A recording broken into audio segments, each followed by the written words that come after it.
What is up, guys? You do not want to miss out on this podcast, I'm telling you. My name is Jack William, and in today's episode of Before the Money, I had the huge pleasure of hosting two incredible human beings. Charlie Owen, founder of Lads Search for Meaning, a community and coaching program built around developing men to overcome limiting beliefs and find a purpose that will really drive them towards happiness and a success-filled lifestyle. Also, Jack Burlison, also known as Good Chat, a wholeness coach who specializes in primal human motivations to increase physical and mental health. Now, he uses both mindfulness practices like breathwork and meditation, and also incorporates high-intensity workouts to just get incredible results with his clients. Now, make sure you stay all the way to the end of this episode because we dive deep into all these topics I just mentioned. The boys really opened my eyes to a lot of the underlying triggers, that both make humans successful, but what also stops us from, really untapping like our potential and reaching those heights that we all know we're capable of. Now, this episode is proudly brought to you by Anarchy Label. If you're looking to refresh your wardrobe or pick up a banging piece for a loved one, head over to anarchylabel.com, use the code BTM15, that's BTM15, and save yourself 15% off what are already incredible prices. And lastly, if you get an ounce of value out of today's episode, we would be honored to have you as a member of our tribe. Just simply hit that follow link on Spotify, Instagram, YouTube, leave us a review on Apple Podcasts. Definitely, that's the one that helps the most. Or, you can just simply take a screenshot and post it on your channel of choice. Honestly, anything that you do to help and get around what we're trying to do here is greatly appreciated. It really does help. We put a lot of work into introducing you to incredible minds like the fantastic guests we have today. So we get so fired up when we see you all enjoying what we're creating here. So without any more hesitation, let's get stuck into this episode because I'm excited. I'll see you in the studio.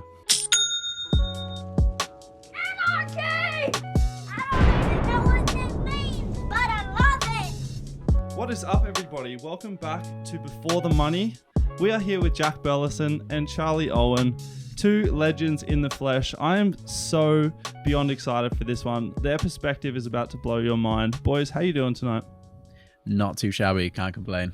Absolutely awesome. Can't wait to speak. Yeah, fucking oath. Well, I'm keen for this one as well. And we were just having a little bit of a chat before we got started. What was it that you just said your kind of podcast thing that you've started? Two Brits on a balcony. Two Brits on a balcony. And yeah. And if you are paying attention, you probably have noticed that they do have a British accent. Now, I'm guessing that's because you're not from Australia. Oh, a little bit. How can you tell that? I've just got a sixth sense for that kind of stuff, Nice. So whereabouts are you guys from? I'm from Manchester in the UK, Mm-hmm. which is a beautiful little spot in the north of England. And it's awesome. But I'm very glad I'm over here. Yeah, legit. Yeah, I'm from North Wales in the UK, from like a super small town, like 2,000 people. So it's like black and white compared to over here. So what made you want to leave then? I was just stuck in my comfort zone for like 23 years. Mm-hmm. And then my girlfriend at the time, she's like, nah, fuck this, need to get out of here, need to travel. And I was just like, ugh, nah, that's way too scary. I'm staying here. Mm-hmm. And then we're going to buy this business, me and my brother, but it fell through.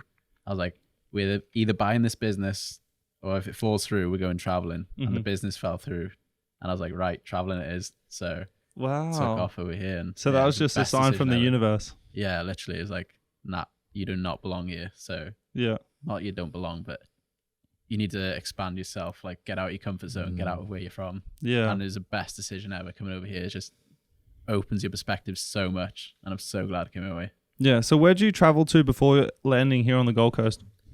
So I left the UK March the 10th, and then I was planning to do 6 months around Asia, like any British person trying to find themselves. And yeah, we've all tried it. 6 days later, I'm in Australia. Yeah. Like I was traveling around Thailand for 5 days, and then we just got to Koh Phangan, this island in Thailand, and it was like Wednesday night. And then Scott Morrison said they're shutting the borders on Friday to non-residents to Australia. Shit. And I was like, oh no. And Vietnam and Cambodia and Laos were all closed. Yeah. So what do we do here? So the next morning, booked a flight to Australia, cost so much money. Fuck. And then got a tuk-tuk to the port. Then got a ferry over. And then another tuk-tuk to the airport. Flew from Siratani to Bangkok. Slept on the floor in Bangkok for 10 hours. And then flew over to Brisbane and then flew up to Airlie Beach and quarantined for 2 weeks. Wow. Oh, so you wild. Quarantined. Yeah, it was at my sister's house, so we had like That's a big alright. lawn and a pool and everything. So it wasn't You like poor hotel thing. quarantine. Oh, tell me about it. 2 weeks in Airlie Beach quarantining. Fantastic. So I'm going to start with you, Jack. What fires you up, buddy? Oh, helping people. Yeah, I like Like that. legitimately changing people. Mm-hmm. It's epic to see their transformation. That gets me gassed up. And then sick surf as well. Yeah. Sick surf is always a good time, but yeah, getting So- people gassed up. So I know you've got you've just finished off 15 days of 15 hours of personal training. So Yeah. what is it that you use to help people?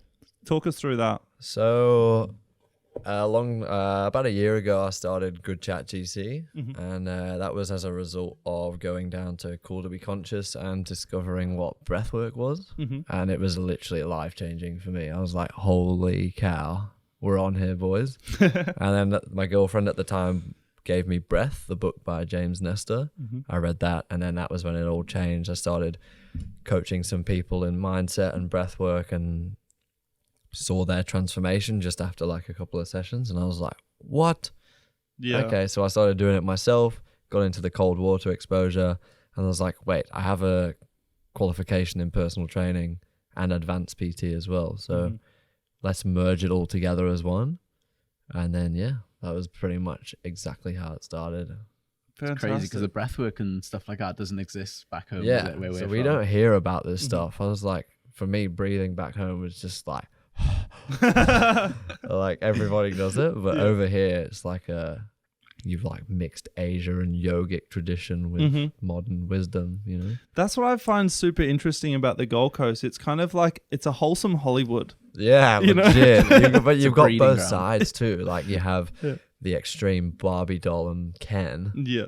or you have like the complete polarity of like the spiritual, more Yogi. conscious realm. Yeah, it's interesting. Yeah. Yeah, it's like Awesome. between Barbie and a monk, like Yeah, like- everything in between. What's happening? Yeah. It's the perfect environment for it though, because we've got I don't know, it's just kind of our beaches and our openness is kind of quite holistic if you are that way inclined. Yeah. You know, and the environment and the people and the community are really kind of building up, especially with like Cool to Be Conscious with Rue and all that kind of stuff. Like they've really started a movement.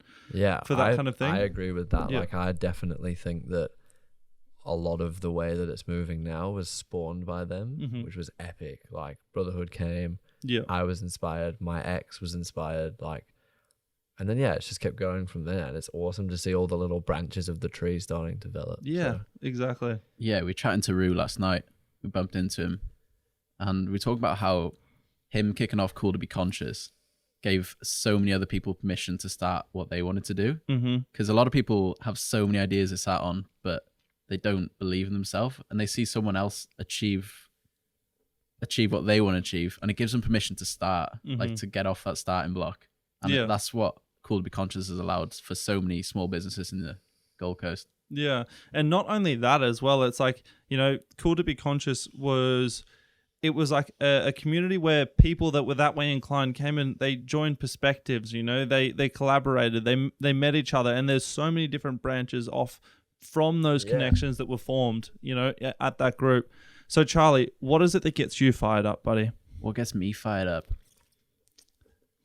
It's the same helping people, because that's the deepest level of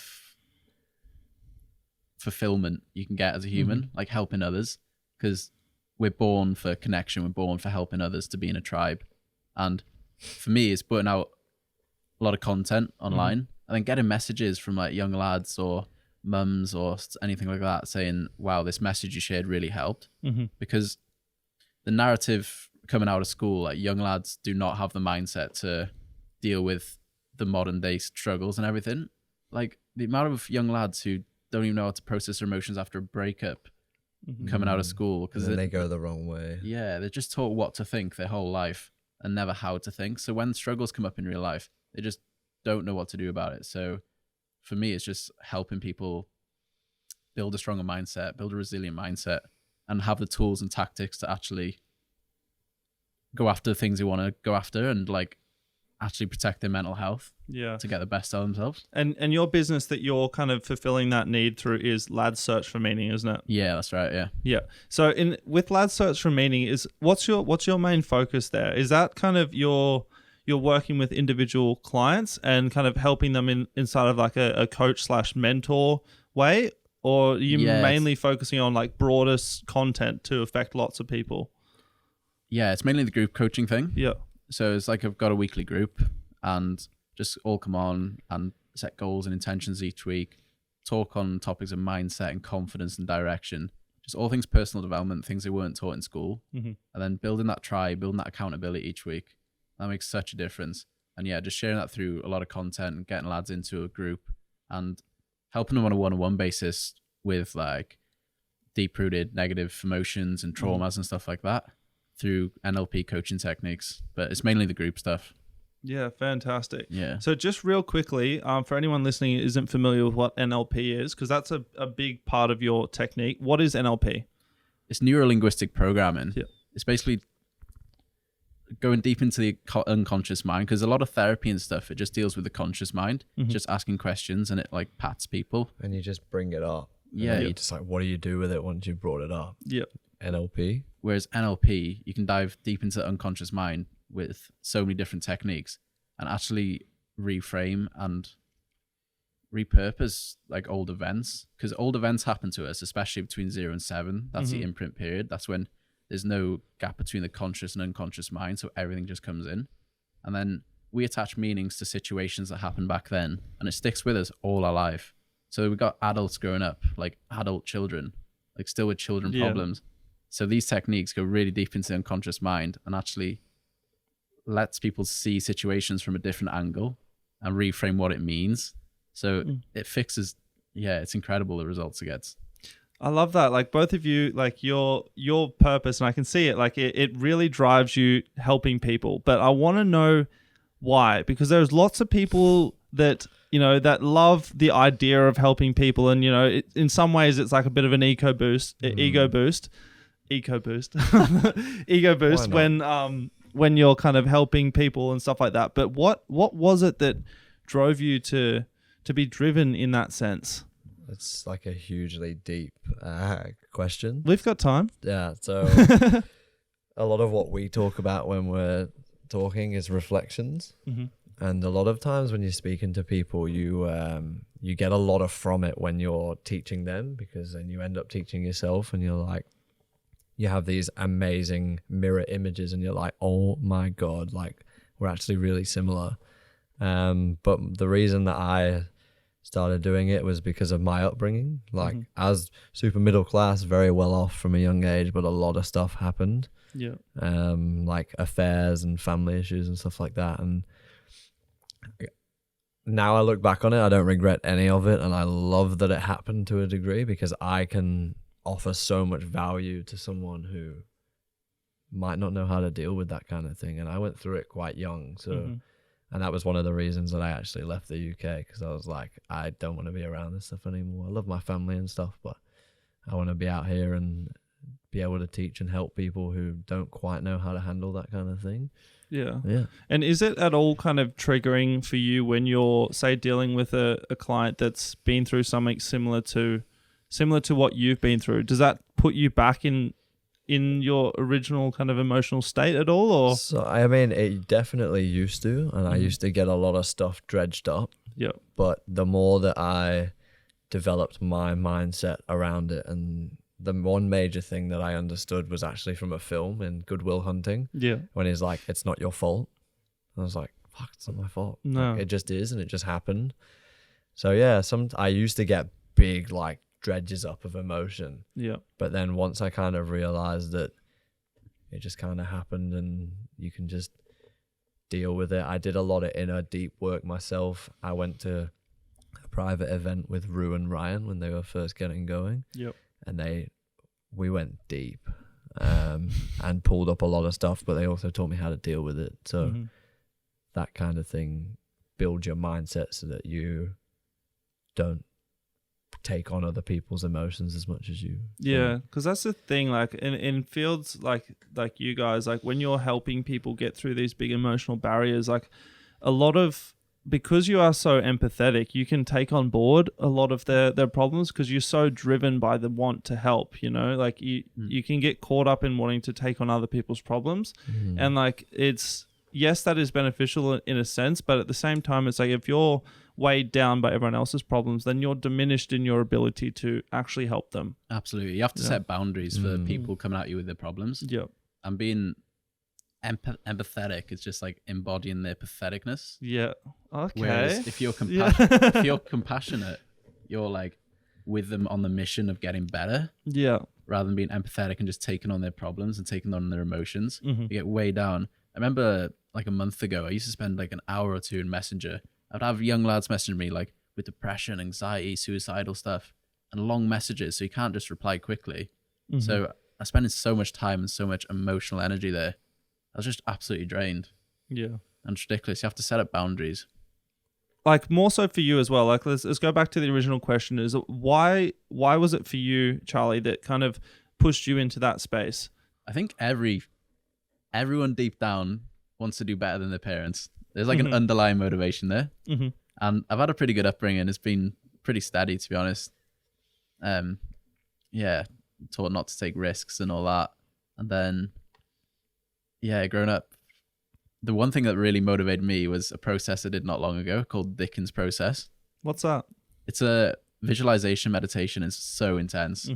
And it walks you through, like you're walking you down this alleyway and then you close the doors on all your dreams in your 20s and you walk in and you close all the dreams on your 30s. You close the door and you go and you're 70 and then eventually you get to your funeral. And then you're literally being like put in a box and lowered into the ground in this visualization meditation, and it's so real. And then you're being buried with all these dreams and all these expectations that you never fulfilled. And it was the scariest thing ever. Wow. I was like, holy shit, I want to get to the end of my life and know I had a good crack. Yeah, for sure. No, I gave it a good go. Like that was the scariest thing. So I've got more like of an away from motivator than a towards. Okay. With that. So what is it that you guys work on together? Because from the sounds of it, you've got a very similar kind of mission. Yeah. How does your journey brought you together? I mean, nothing happens by chance, right? Yeah. No. We don't believe in that stuff. Everything happens by purpose. And how did we actually... It was like we kind of knew each other through brotherhood, and then someone moved out of my house. And then, Charlie I popped needed a in. place in Burley. And then he was like, I really want like a pommy friend.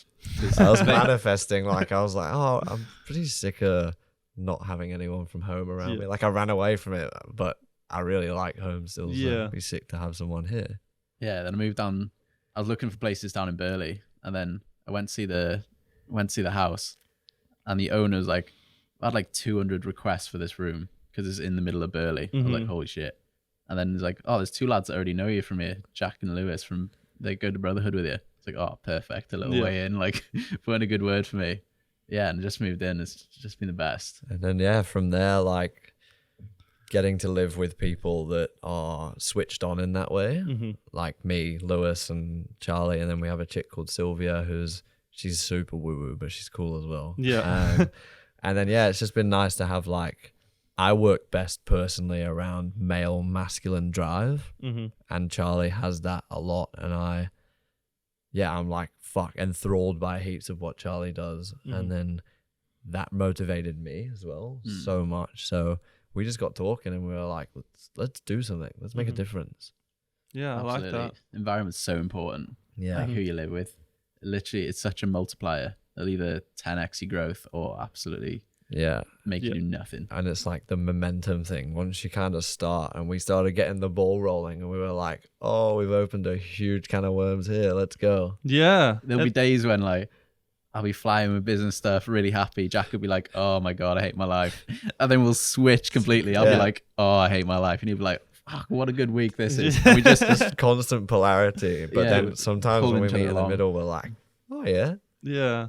Well, that's what you need as well sometimes. And like in our last episode, I was talking to Adam, and I said to him, like, because he's go constantly. He's on. He's always on. And like on days where I get up and I'm just like, fuck, I just want to chill for a second. And I just see him fucking taking life head on. And I'm like, okay, pull your socks up, get into it, you know?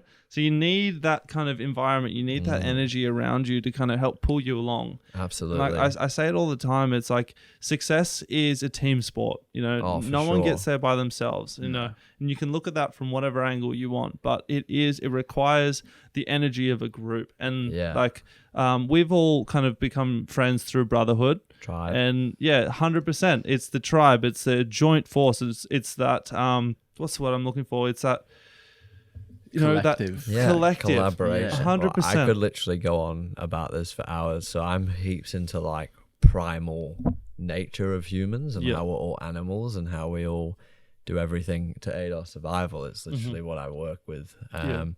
And tribe is like so important. If you don't have tribe, you're literally lone wolfing it and it's just not going to work out for you. You need accountability for one of the rest of the tribe, because back in the day, if you didn't perform and you didn't hunt the deer down and get the food, what happens to the tribe? So it's the same thing, but now we have other struggles. And another thing that kind of factors into that as well is because tribe is so important to us, we are so scared of being exiled from the tribe. We don't take risks and we don't stand out. That's why we're so risk adverse, hey? 100%. You know, we're so scared that, you know, we're going to get kicked out of the village and starve to death or get mauled by a bear. Yeah, exactly. I feel we're so worried to do better than the people around us. Like the old friend groups. We're so worried we dim our light to make other people around us feel comfortable. Boom. Mic drop. Legit. So obviously you've probably got some clients and stuff that are dealing with that. How do we go about changing that within ourselves? Changing our kind of fear of succeeding past our friendship groups or our surroundings. Yeah, it's all limiting beliefs because they've been conditioned for so long to believe in the narrative that the friend groups created or like their parents saying, like, any peers. Yeah, any peers being conditioned constantly. Like, don't take risks. You won't be able to do this. You won't be able to do this. And that's what we're told as kids. And then when we grow up, we don't need anyone else telling us because we tell ourselves. That inner voice is constantly going like, you're not good enough. You're not good enough. That inner critic. Like, we live with an absolute psychopath in our head. Like our inner voice is not us whatsoever. We've got like a psychopath living with us, and you have to contain that. It's like your monkey mind trying to keep you safe, because all that thinks about is survival, fear. But it overprotects you. Yeah, it stops you from doing anything you want. It still thinks we're running away from lions and stuff like from 2,000 years ago. When in reality, it's like when a friend when you have an argument with your friend, like, our brain doesn't know the difference between that and being chased by a bear back in the day. So that's pretty gnarly. So what kind of practices have helped you kind of get over that? I definitely put a lot of it down to breathwork and releasing, and deep meditations that take you like on a full journey. I personally get a lot through like the NLP ones for sure, like smelling, tasting, feeling, embodying, and like really understanding that, because that's how I learn and understand things. And they're the ones that have released the most. Like, I've had some crazy, almost like psychedelic rebirthings from breathwork, especially at the Advanced to Alpha with Brotherhood. I had this like otherworldly figure on like a static TV background that was like outlined in rainbow, like just humming away but like pulling me towards them, like with an open hand, like, you're ready, come on.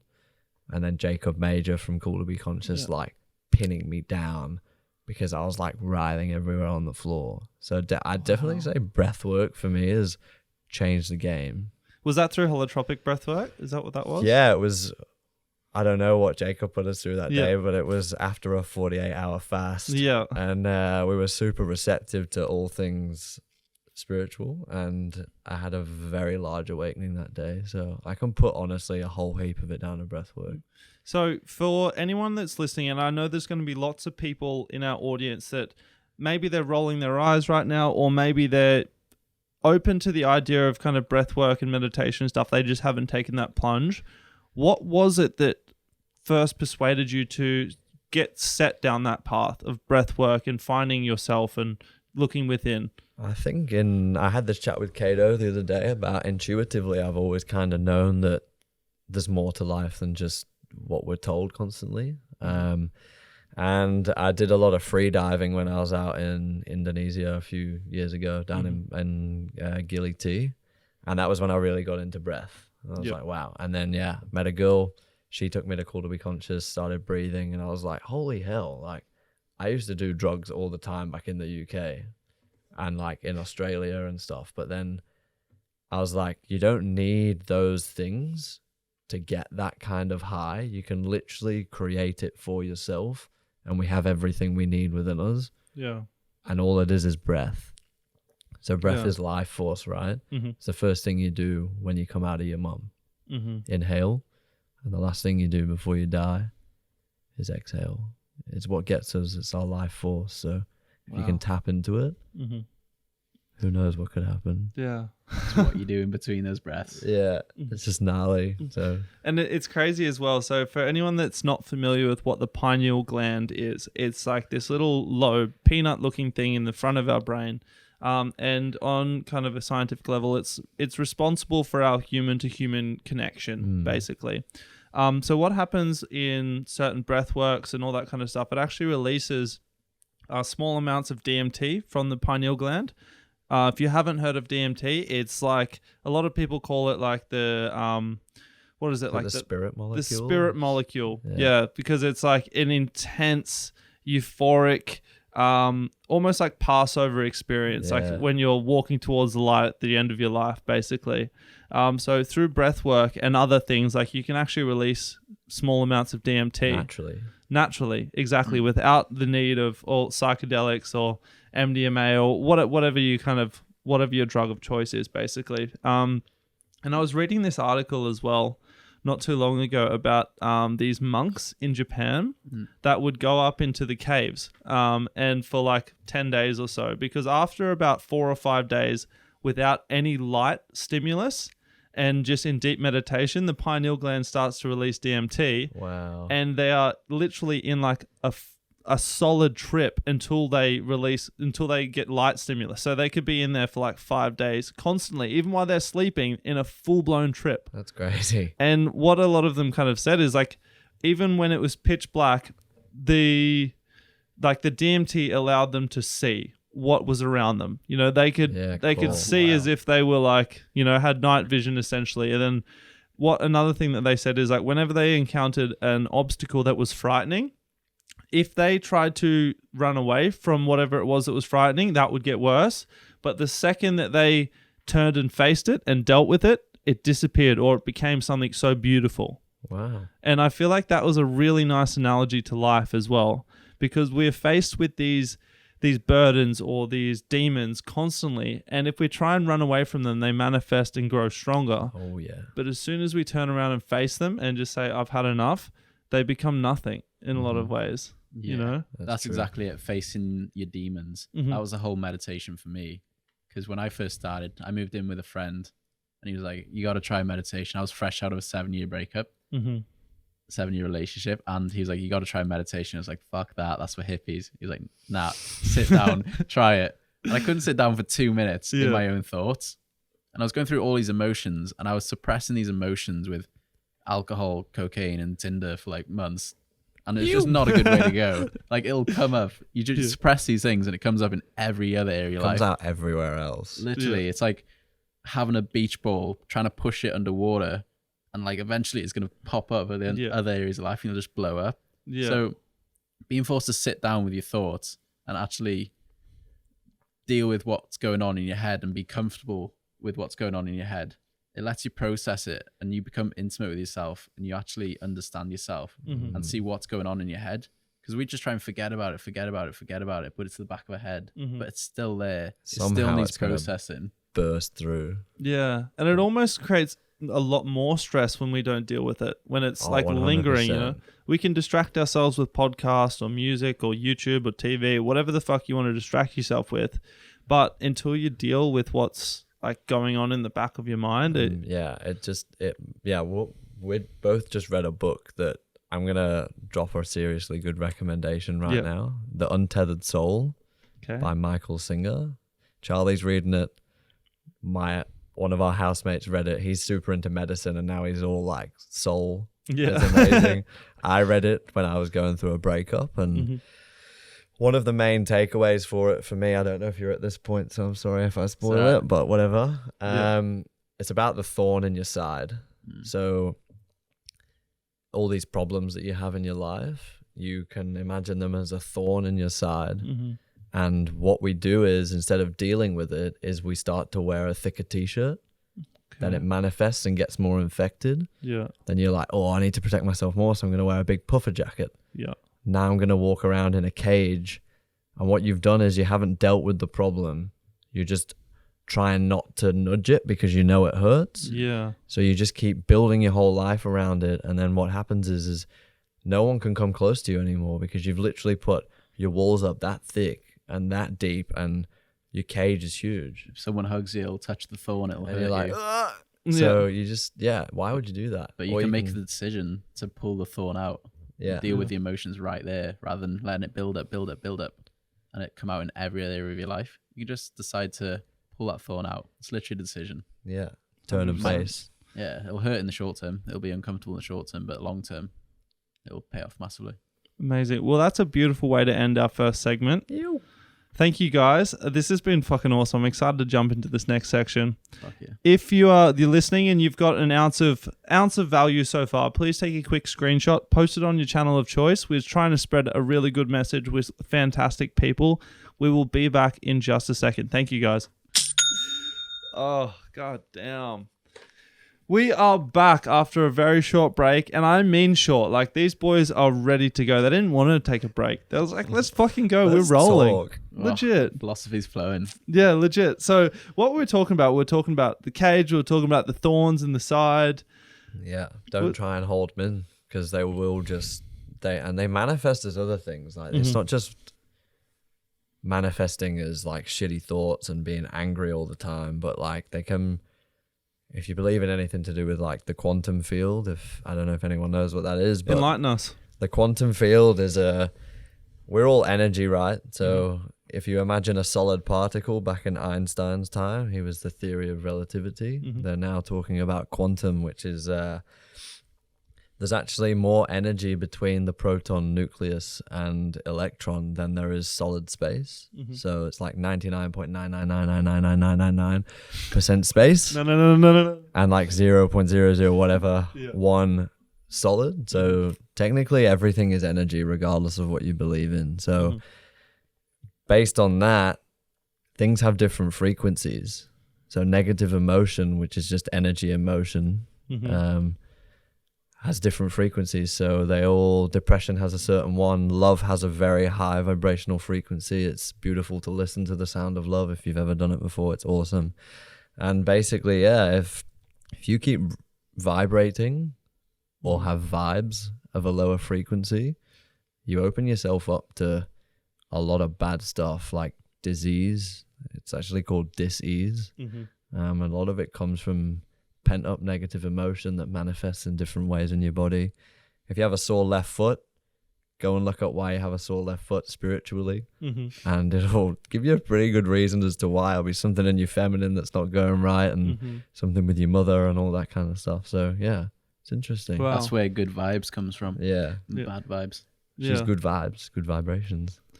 We now know everything is energy. You know, it all has frequency. Oh, and it's backed by science with the quantum physics. Exactly. Like, it's legit. When we die, our energy doesn't get buried with us. You know, that goes off into the universe and whether that's the soul or whatever we want to say. You know, so many native cultures have different theories, and all the ancient traditions, for that matter, they all have their own, like the yogic Sanskrit, like essence, and what is it, the Cherokees have different ideas, and all the Aboriginals with their dream time, and there's so many different theories, but ultimately they all come back to the same thing, and they all regard soul. So I think it's just about having something that's more than this meat suit. Like, it's a good thing to call it. yeah, just more than this meat suit. That you come out your mum one day and then you put in the ground another day. Yeah. Like life would be pretty sad if that's all it was. Like you wake up every day and just go through life doing the mundane things. Like having that bigger thing, like that's why religion exists, something bigger than yourself. So when you're suffering, when you're going through struggle every day, like you've got a reason for it. That's where people find meaning. Yeah. Rather than thinking it's just like slogging on day by day. They're actually living for a reason. That's why people suffer for their religion, because they've got a purpose. They're probably happier than the people who are living they're like, looks like best lives, but they haven't got anything bigger than them to believe in. There's that, and it also is community as well, and tribe, like what we were talking about. And like prayer in a group setting is so powerful. Beautiful. You know, all that energy kind of coming together and everyone putting their thoughts and their drive towards one kind of sole purpose, and in a positive way as well. Like being in a room like that, like I am not religious in the slightest. I'm spiritual, which I suppose, where do you draw the line? It is to a degree kind of like religious, because you're putting a belief system on something. Exactly. Which is awesome too. Exactly. You know, and like there are kind of certain negatives to religion in the sense like they kind of get misguided and like to believe certain things because of power struggles, and like that's a whole nother conversation. Yeah. But there is so much positives that comes from having like a joint belief and joining your energy to a positive cause. And a lot of our morals and stuff like that were instilled through religion. Yeah, for sure. You know, at the same time as well. So I want to know what's your journey? Where are you guys heading? Like, I don't know. I've got a pretty good plan. Yeah. I was talking to you earlier about how I can just tell that business is going well because I've got to actually. Like I get the opportunity to take on a business coach, which must mean that something's going right. Yeah. The first thing was investing in more equipment. I was like, I need more equipment. That means the business must be going well. You can swear, by the way. Yeah. Oh, no. Holy shit. The business must be going well. And then it was like, now I've leveled it up, so I need a business coach. I'm like, holy shit, it is going seriously well right now. So I'm super stoked with all of that. So mine's going to basically go down the events pathway, running half-day events for men and women, teaching them how to step into their power and truth. Yep.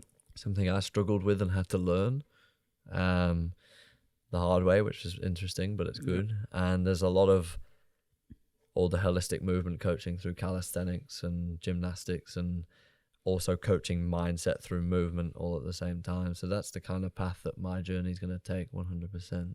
I can't wait. That. I really love that. What about you, Charlie? My mission is to spread personal development to the masses, like make it cool. It's such a icky thing for a lot of people, like, oh, you're reading books and stuff. Do you know, like back in the day in school, like, oh, he's trying, let's take the piss out of him. Like, I hate that. It's that energy, literally. Like, oh, he's trying in life, let's take the piss out of him. But bringing personal development to the masses, like, Lad's Search for Meaning originally came from a book I was reading, Man's Search for Meaning by Viktor Frankl.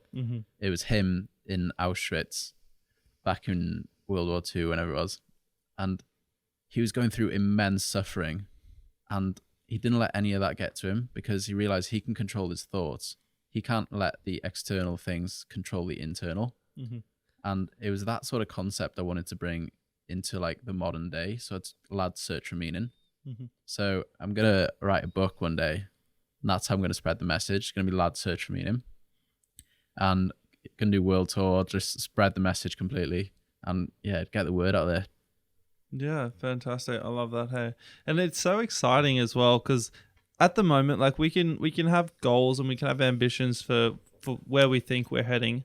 And at the end of the day, we don't necessarily know whether that's where we're going to end up. You know, we might get another piece of information that takes us in a whole nother path, but that's irrelevant because like the goals are what's going to drive us today. Yeah. You know, it's like be strict on the outcome, but flexible with the journey. Yeah. Yeah, exactly right. There's a million different ways to get there. There's like 1,000 ways to skin a cat.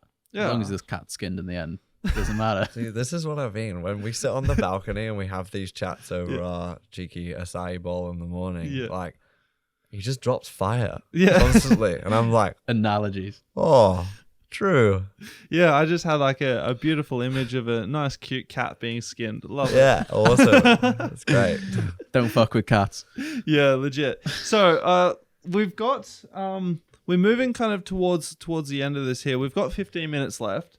I want to know if, say for instance, you guys died tomorrow and you could leave behind 3 principles or, bits of wisdom, what would that be? And there's no rush, just because the microphones are recording. Don't feel like you have to answer quickly.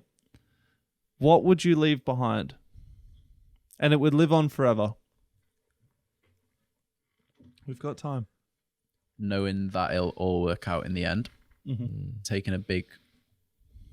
Taking a step back from the problems you're facing today to see your life in like the whole lifetime, not just what you're going through at the moment. Because looking back at your problems, they're so minuscule compared to what you make them out to be. Like everything you've stressed about in your past, you've survived. Like nothing's that important. So don't sweat the small stuff. Grand scheme, it's not like nothing's that important. Yeah. There's a lot. Like, I remember when. I don't know if you've read Unfuck Yourself. I haven't. No. It's a pretty good book. Yeah. I actually told Abby about this one when a long time ago. But yeah, it was basically about how when you start getting successful, this is the legacy I'd leave behind. People are not gonna like it, and they're gonna get annoyed with it because it messes with their perception of reality. So when you're trying to be successful, go at it and go at it hard. And be respectful, but just if you have an idea, run with it, flow with it, let it happen, let it be, and just keep going. Because when you get there, it'll be so worth it. Yeah. And if there's people trying to hold you back, just push through and go. And that's the thing as well, like going back to kind of the tribe mentality, like we get scared of outgrowing our friendship group because then we have this idea that, oh, I'm going to be all alone at the top. But at the same time, it's like when you're growing and when you're purposeful about your mission, your tribe finds you, you know, and it's completely okay to, like, obviously it's never okay to disrespect your friends and stuff like that, but it's completely okay to kind of move on and find groups that are more relevant to where you are in that particular part of life. Yeah. You know, that's something that I have got annoyed at myself in the past because I tend to have like almost like a different group every 6 months to a year, and I used to think that was like that was a bad thing, but it just kind of, and I look back on it and I'm like, well, actually no, that group was around me because I was on that mission, you know, and I was in that period of time, and they were all, you know, they're all on their own journey, and then they've kind of taken off in different directions. Sure, yeah. And as cliche as it sounds, what we said before about vibes being vibrations, your vibe seriously does attract the tribe. And talking about manifestation and law of attraction and bringing things to you, as soon as you change and you start to step up and you start to elevate your frequency, the people that you draw towards you are just exponentially different to almost like the previous lot, if you get what I mean. So I completely resonate with what you just said. You used to stress about, like, you're not friends with 95, you don't keep in touch with 95% of people from school. It's because we're held together with social ties in school. Like, we're put together, like we have to be here at a certain time every day, so we have to be friends. But then everyone becomes their own person after school, so no wonder everyone goes their separate ways. And it's the same in life, like floating in between friend groups and like switching up and stuff. You're just being your own person. Like, you becoming the best version of you, it'll attract the right people anyway. And like, worried about leaving old friends behind, like if they don't want the best version for you, like if they don't want the best for you, coming the best version of you, it shouldn't be your friend anyway. So you shouldn't be worried about that stuff. There's always support out there. And it's hard. Like I kind of think about it a lot as well. It is very difficult to maintain relationships with a lot of people, especially when you're not like seeing each other on a regular basis. It makes it difficult. Like, we being over this side of the world, like it's so hard to stay in contact with all of your mates from back home. That was one major thing that I found pretty hard letting go of. Speaking to family is still normal. It's still quite difficult though, because the time zone's completely flipped. But yeah, friends, like over here, we've made our own friend, like family, like tribe, through all the different groups that we're in and stuff like that. So it's okay to leave and go off on your own. Like, it's perfectly fine. It's natural. It's what we're supposed to do. Yeah, you have to be selfish. Go off in your own mission. That's a thing as well, hey, that I kind of deal with. It's like, I think because I've always spent so much time on my own journey, and like my main focus and my main goal is always me and my mission. And in the past, I've had difficulties with that, you know, thinking it was selfish and all that kind of stuff. But at the end of the day, it's like, who dies with me? No one. Oof, yeah. You know, I die by myself, and I die with my journey and the experiences that I've had personally.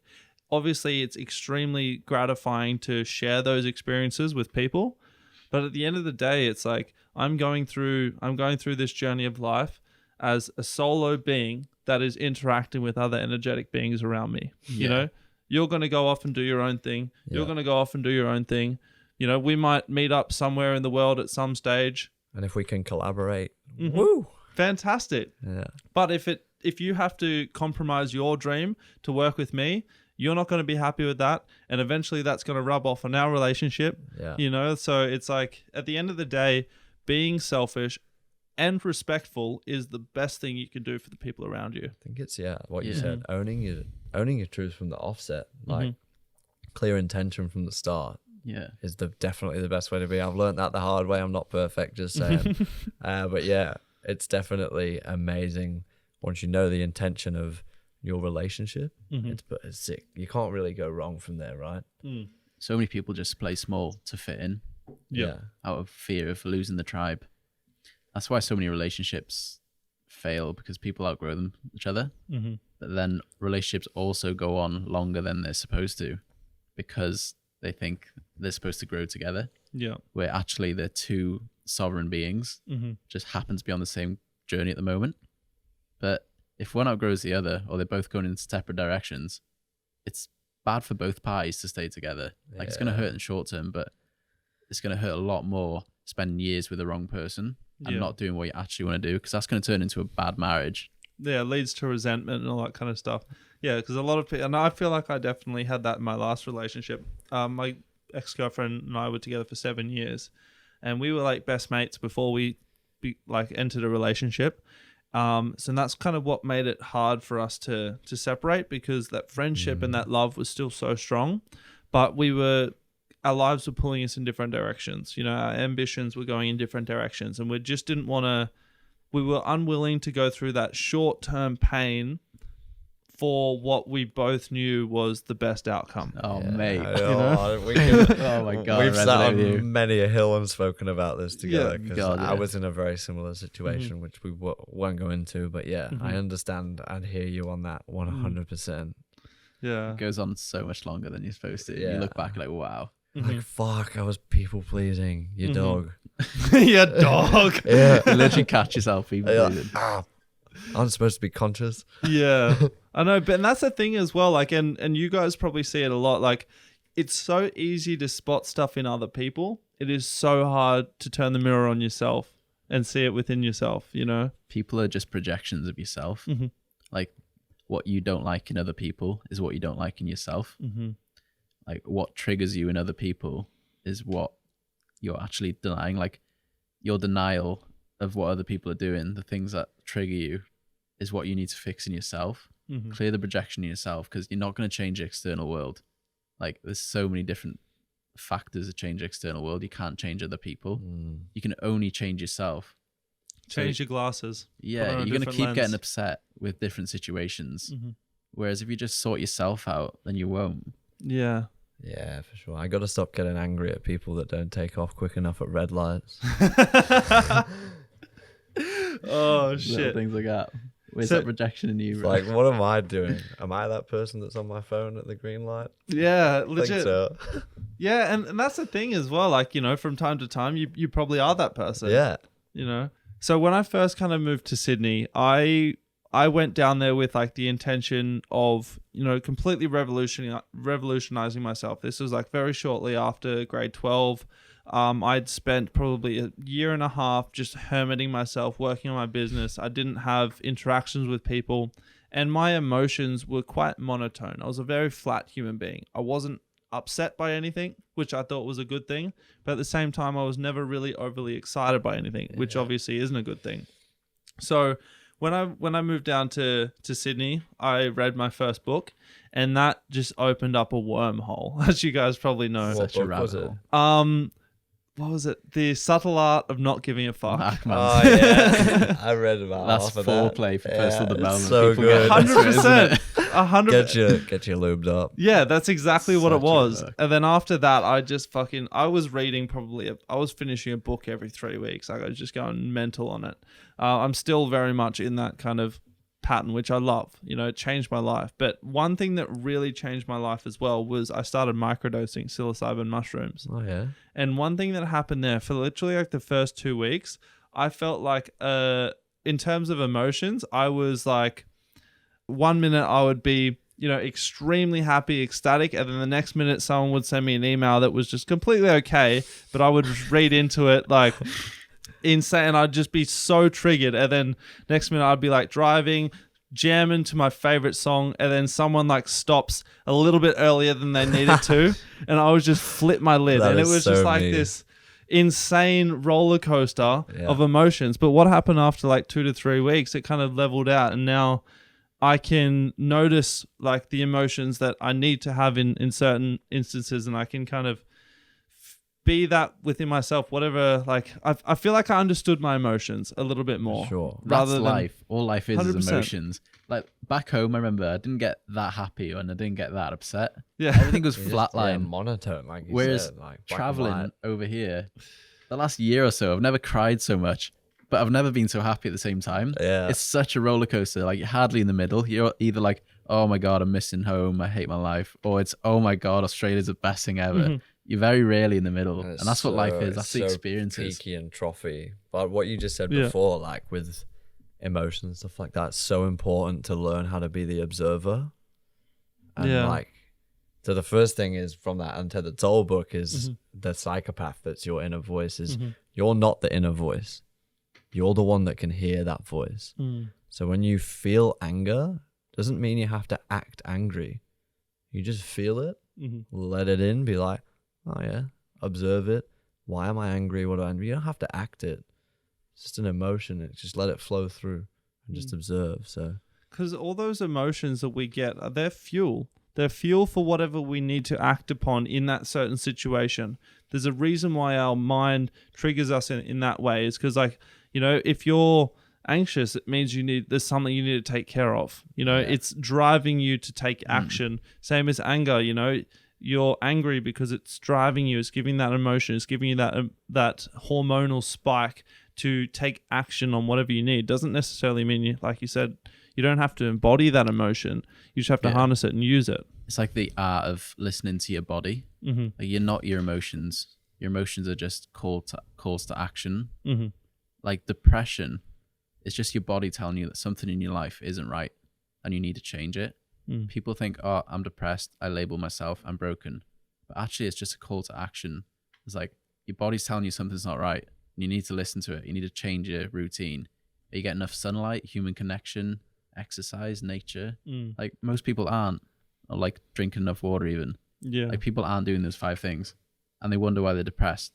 If you're like feeling bad emotions, instead of getting wrapped up in the emotions and labeling yourself as emotion, figure out, like, why am I actually feeling this way? And you can figure your life out. Like, no one's got their shit together. Everyone's just working out as they go. So the more you can listen to your emotions and your feelings and actually work out why you're feeling that way, it removes it, like, in the future, and you can slowly figure yourself out to stop these emotions coming up. Yeah, that's really beautiful. Now we've got to move towards a kind of a wrap up now. So before we do so, where can our audience find you? We'll start with you, Charlie. Plug all your audiences. You know, who should message you? Why are they messaging you? Where are they messaging you? Probably Instagram's the best. Lads search for meaning. And yeah, drop me a message. I've got men's groups going on. I do one-on-one coaching. And yeah, there's a lot of good content on there, so reach out. Yeah, 100%. Jack?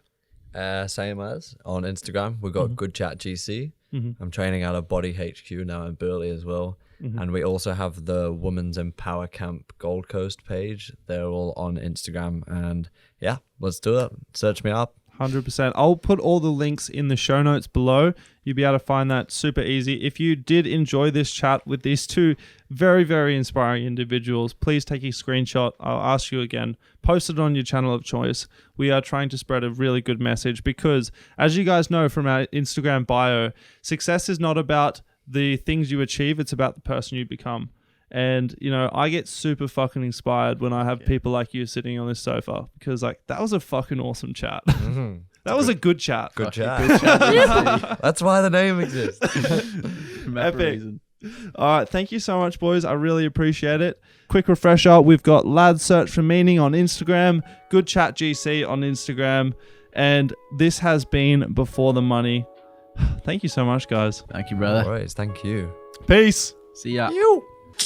Hey family, thank you so much for tuning in and hanging around all the way to the end. It is this kind of discipline and hunger for knowledge that is going to drive you to achieve all those incredible things that float around your head. Now, if you resonated with this episode and we managed to deliver you, just an ounce of value, almost to the point where you're thinking, I would love to buy Jack a coffee. Well, there is a donate link in the show notes below. It's a super easy process and your contribution goes a long, long way to improving the quality of this show. Now, if you don't donate to me, please donate to anyone else where they do have that button available. It's one of the best things you can do to contribute to your favorite creators and podcasting in general. And like I mentioned in the beginning, we love hearing that our content we so passionately create for you guys is being enjoyed. Like, follow, or subscribe, leave a review on Apple Podcasts, or simply share this episode to your story. Honestly, guys, anything you can do to help propel this shit forward is greatly appreciated. Now, last thing before we say our goodbyes, take advantage of this insane offer from our sponsors, Anarchy Label. Head to anarchylabel.com, use the code BTM15. BTM15 to save 15% off. Seriously, it's insane stuff, guys. Now, much love. I really, really, really appreciate you guys tuning in. I will see you guns blazing next week in the next episode. Peace.